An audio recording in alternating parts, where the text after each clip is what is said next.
Hey Internet, welcome back to my YouTube channel. I'm Kirsten DeMelo. Today I have with me one of my dear friends, Bradley Apling from Germantown, Maryland, and he is here with us to talk a little bit about the relevance of Spiritism today in the 21st century. Bradley, thank you so much for being here with us, and let's just jump right into it. You know, many people have asked me this question, and I would like for us to discuss this, and I would really like your feedback on this.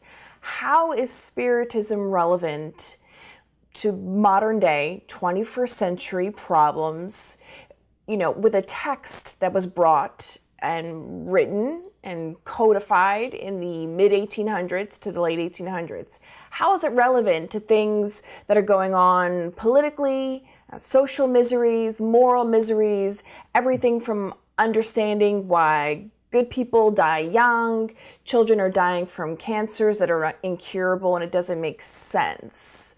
So, and there's so many other things we could talk about that don't seem to make much sense to a lot of us, independent of their religious beliefs. What does Spiritism have to bring to us to help us to understand what's going on? Well, thank you very much. First of all, thank you very much, Kirsten, for inviting me and to your channel. It's a great medium to allow us to explore ideas, explore solutions. What Spiritism brings is a sense of how we can approach solving problems. Spiritism in itself does not say, I have the answer for every single issue, every single disturbance that is occurring in the world today and in the future. Right. But it gives us a sense of how we can approach. And one of the things we need to understand is that the problems that we have, the problems of wars, the problems of governance, problems with biases towards people of any religious or sexual or any other type of issue in those regards, those are actually old world problems. We just happen to be living in this age, and those problems have continued throughout. What we look at sometimes is trying to use our modern technology, our modern solutions to solve the problems. And granted, we have wonderful technology. We have progressed quite far in this area. We have also progressed in the way of knowledge and information and the way to definitely communicate. These are all wonderful pieces of our progress. But what we don't understand, or maybe perhaps don't appreciate, is that there are two types of progress in this world. There is the progress we have of this planet. We progress as human beings, the physical bodies. We progress in our minds. We progress in development, technology and industry and agriculture. But more importantly is the other part of progress, that of spiritual progress. And that we are, unfortunately, have not progressed as far in. Spiritism, though, offers a way to elevate, to advance that type of progress if we pay attention to it, if we absorb it and start to use it in our lives. And what we need to understand is that if we don't look at the specifics of problems, the crisis in the Middle East, even the occurrences over in Taiwan, between Taiwan and China, in Thailand. If we look at the issues regarding conservative and progressive politics, if we look at the LGBTQ community, we look at religious rights, these are problems that have existed for generations. So what we need to do is understand that these are old world problems that just happen to be existing today. What Spiritism can provide for us as a solution is a way to approach them, to view them. One is that of respect. It just seems so very simple and straightforward, and respect by itself, just saying the word, doesn't lead to any solution. It calls upon us personal responsibility to enact that respect. It doesn't say you must, either of us must agree with someone else. You know, that is why we are individuals. We are individual spirits living a human experience. Right. But it does indicate a personal responsibility for us to enact and enable that respect towards others. That is one of the solutions Spiritism provides. It doesn't say how to go about this totally, but it does indicate in the Spiritist literature that we must give respect to individuals, that if we look at every individual not as our blood brother and sister, but as our spiritual brother and sister, that we are connected to each person spiritually. This gives us the opportunity to give that respect to someone. We don't necessarily have to agree, but we can respect that they are an individual with individual feelings and with different backgrounds, different experiences than us. They are also on a journey like all of us, trying to discover who they are. And that journey may take them on different paths through religious beliefs.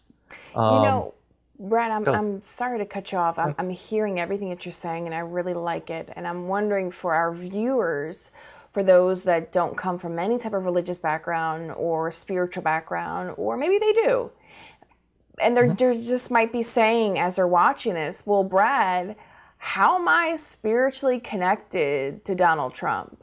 I mean, I'm so far removed from him. Or they might say, oh, how am I spiritually connected to the guy that cut me off on Route 66 or 95 or whatever road that they're traveling? How am I connected to that? Without going into some great detail about energy and vibration, is there a way to understand that better? Or is it just something we should meditate on and remind ourselves, look, that somehow, in some way or fashion, this is your brother or sister before God? Like, is that a meditation I should be doing daily to remind myself, or how? That's actually a very good question you asked, Kirsten. It doesn't mean that we have to love the other person in the same way that we love a spouse, our friends, other members of the family. But what it means is that we have to understand they are going through a journey of discovery. Okay. We don't understand how they think always. And we don't understand the problems that they face on their journey. What is their mission on this planet? And sometimes they don't listen to it. Just like Napoleon didn't listen to the spirits, and he started ruling France the way he wanted. You know, we can't hate Napoleon. We can't hate anyone. Everyone came from God, and we have to respect that. Because if we start to hate people rather than just disagree, then we're saying we hate God's works. And if you don't have a belief in God, the idea is, what good does it do us to hate someone? Yeah. You know, we can say, I don't agree. And we can even say, I vehemently disagree with someone.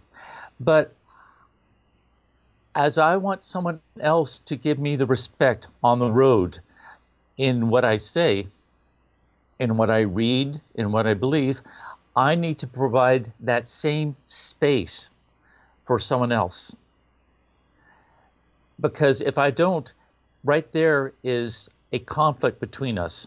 And then that starts a conflict between other people. Right. And then I am occupying my time with conflict rather than progress, rather than my job, rather than family, rather than friends, rather than work with organizations. I am consuming my mind, my time, my energy with conflict. And where will that gain me? That's one of the important things. So it sounds like you're talking about us, two things: respecting others, again, as you mentioned before, I believe, and also the idea that treat others how you want to be treated. Because ultimately, it's not a good feeling when others misunderstand us or don't give us the same value or importance. So we want to give others value, importance, at least respect that they have the right to feel the way that they want to feel. They're at their own level, right? It kind of sounds like it kind of touches on the idea that Christian belief, or in a sense a universal belief, depending on who you ask, that we should love your neighbor, as you love yourself. So if you want to be respected and be given importance to a certain degree, then we should offer that to others, right? Very much so. And that love your neighbor, yes, that came from the Christian Bible, but that concept, you don't have to even have a religious belief to acknowledge it and to use it. Love our neighbor doesn't mean that I have to be smiling and greeting every single one of in my neighborhood. Neighbor is anyone I come in contact with. That is my neighbor. And even if being quiet and just acknowledging them is showing my love, is much better than ignoring the person or expressing any kind of bad thoughts about them. Some of my physical neighbors in this neighborhood, we greet each other, we help each other out. There are other neighbors that I have no contact with, and I don't know what goes on in their lives. They don't know what goes on mine. But why should I make their day miserable? There's a quote I saw recently on Facebook, and I wish I could attribute it to a name, but I can't. But the quote was, "Be selective with your battles. Sometimes peace is better than being right." And that was a tough one, actually, for me. I like that. Because I am someone that often will go in and correct people as far as, pieces of history. Well, no, that didn't really happen then, or this is what actually occurred, right. Or science or anything else like this. And I get this self-satisfaction that I'm right. Well, and I may be scientifically or technically right or historically right, but what have I gained? And is that more of an arrogance on my part in trying to be right, which means then if I'm trying to be right, it means that I'm trying to show myself better than anyone else. God created us equal. And again, whether a person believes in God or not, we are all equal. Right. And we have different journeys, different capabilities, but each of those talents, each of those skills, each of those capabilities, each of those independent thoughts, creativeness should be respected and appreciated. We don't know where inspiration comes from. And the same thing, granted, the conflict in the Middle East is very tough, but it's very, very old. It goes back thousands of years. Yeah. We are not going to solve it with a new leadership. We will not solve it with new technology. There's not a computer program that we can develop and say, here, here solves the process, the conflicts in the Middle East. It's a conflict of that is very that has existed for a long time. They are conflicts of spiritual nature, in my belief. Spiritual in that these deal with our behaviors. There's a desire for land, okay? Which is, we want to have things, physical things, okay? When we pass from this earth, what do we take with us? We take our own selves. We take our behaviors. We need to look at, when people say, okay, well, that person is gay, that person is conservative, that person is progressive, that person is a Catholic, that person is Muslim. We need to say, okay, that they are, but behind, that is just one piece of them. You can have the person who is lesbian or gay or queer. You can have the person who is Republican or Democrat or liberal or progressive or conservative or ultra-conservative. You can have the person who is very boisterous and the person who just stays much quieter. Yeah. Each of those is just one singular quality of that person. It doesn't say the totality of that person, that spirit. If we acknowledge that is just one quality, as each of us have, then it gives us a chance to explore the other qualities of that person and see what do we share actually. Yeah, I really love what you're saying, Brad, because it really reminds me of this author and psychiatrist, actually, but she's more so, I think she's more well known as an author. Her name is Dr. Judith Orloff. I know I posted on my Facebook about this, and a very dear friend of mine, Dr. Paula Schmidt, who is a child psychologist specializing in play therapy, but she, is really knowledgeable in different things, and so we often share different books. So she brought this book to me, and it's called Survival Guide for Empaths. So basically, to make this short, what an empath is someone who is, it's a level of sensitivity where you can sort of pick up on other people's emotions. It's the idea of being empathetic, but you really feel to a point where you suffer. And it even touches, she touches on the book a little bit about mediumship, and so some mediums are also empaths, or maybe all mediums are. I haven't gotten all the way through the book yet. But the reason why I'm mentioning this book is because as I started to read the book, and as you're sitting here talking, what came to my mind is that there are so many aspects of the idea of the personality, of different aspects of the psyche, of the mind, of psychology in general, us as immortal spirits, or just as people, as human beings. There's so many, we're still discovering as a humanity the many different types of the personalities, or like empaths, and how the levels of sensitivity that people are, and I think there's so much still we have to discover as a humanity, in as much as if we look at medical science, 50 years ago, 100 years ago, in medicine, we were bloodletting still, which we know nowadays is not good to do. But at the time, it seemed relevant. And if you look back in medicine, in the medical field, if you study a little bit, you see that what we were doing 50 to 100 years ago is no longer relevant. Some things maybe, but by and large, we've progressed a lot. And I truly believe that over time we get to know a lot more aspects of the psychology and the psyche of the mind of human beings, of us as spiritual beings, really. And in that, somehow we're going to have to begin to understand and find empathy and compassion for others, to say, look, we're all so very different. We should try to open up our mind. And I like what you were talking about, Brad, because we don't know what other people are going through. And I love to touch on this on my social media, because there are so many people out there that are struggling with mental health issues. And I truly believe that all of us sort of suffer from it on some level Very or much. degree.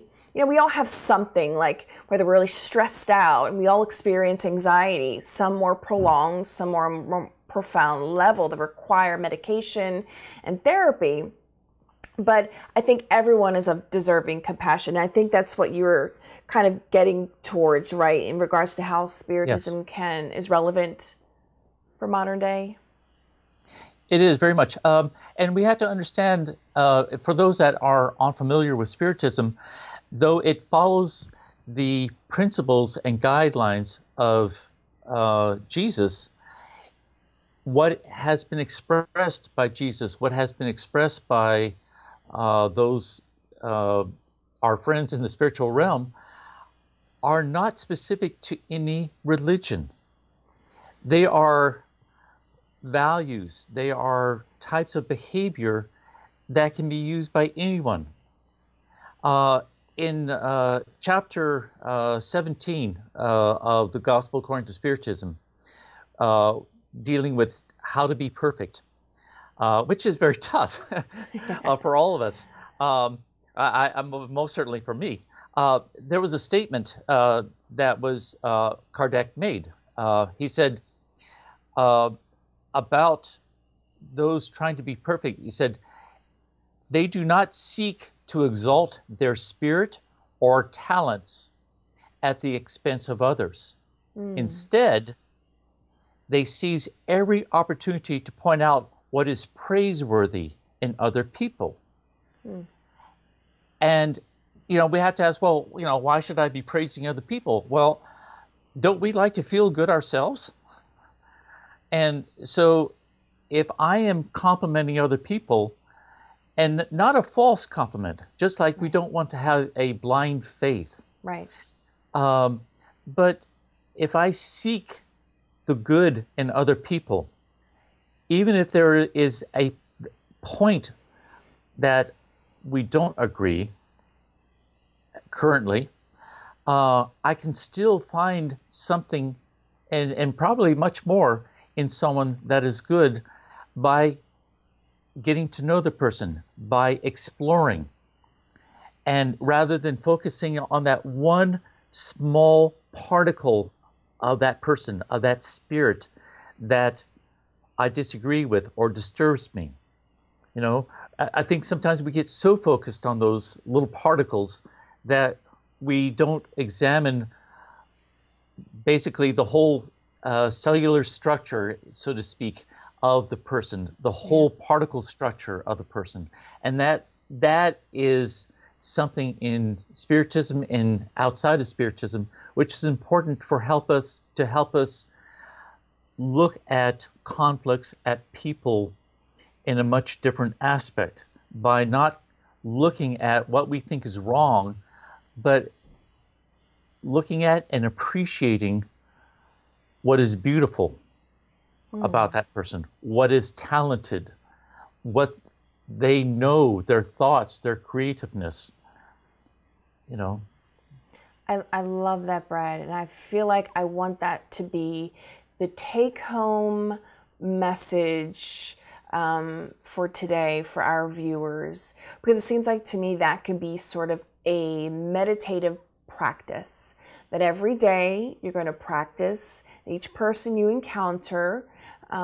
Usually it's probably going to have to be people that you work with, you're constantly in contact with, whether it's your coworkers or family, and just make it a daily mental practice where you begin to focus on what's good about them. Because you might have up until that point been focusing only about all the negative aspects. But the moment you begin thinking, okay, there has to be something good about this person, let me just think about it as they're talking. As I'm interacting with them, let me spend a little bit of my mental energy on, okay, what's good about them? Okay, they're a very polite person. They say good morning to everybody. They smile. This person routinely brings in cupcakes. So that's very nice. They don't have to do that. Maybe they take the time to bake it. Maybe it's not that good, but the intent is good, and that's what matters. You know, maybe this is a person that's very annoying, that talks too much to you, but you might, you know, switch your perspective a little bit and say, okay, well, they're trying, and that's what's important. So maybe opening ourselves up to the possibilities of viewing others differently.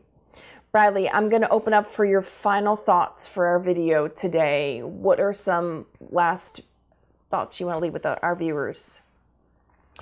I think one is one of the things we can do for ourselves, which will help us in approaching conflicts, approaching issues, things of our concerns. One of the basic things we can do is to take time to examine ourselves, and not examine and say, okay, what's wrong with me, anything, but examine, okay, how do I approach life? How do I approach the day? How do I approach people? Like setting an intention for the day. Yes. Am I quick to see something wrong in people, in an action, in a thought, in a word, rather than maybe I just didn't understand? Someone bumps me in the store. Am I to take that as, declaration of war, or is it's just a bump? Someone grabs a parking space, before me. Maybe it's, am I to look at whether they are out to get me, and, or is it that maybe they just didn't see me, didn't see my vehicle? That's I need to open my mind and allow for all possibilities rather than jumping to a conclusion. I think that's one of the most important things we can do at the beginning of the day. And at the end of the day, review our day very quickly, and say, was I kind to people? Did I jump to conclusions? Even for someone that I don't normally speak to, did I at least acknowledge them and greet them to make them feel they are not invisible? Those are the things I think are the most important. Bradley, that was beautiful, and I feel like that's so universal that any one of us from all walks of life can really implement that with little effort and a little bit of a desire to want to change and be better. Bradley, we hope to have you back on our channel again later at some point, but we do thank you so much for giving us your time, for being with us here today on this channel. We thank you so much. God bless you, and we wish all the best and many blessings to all of our viewers. Until next time, bye-bye, guys.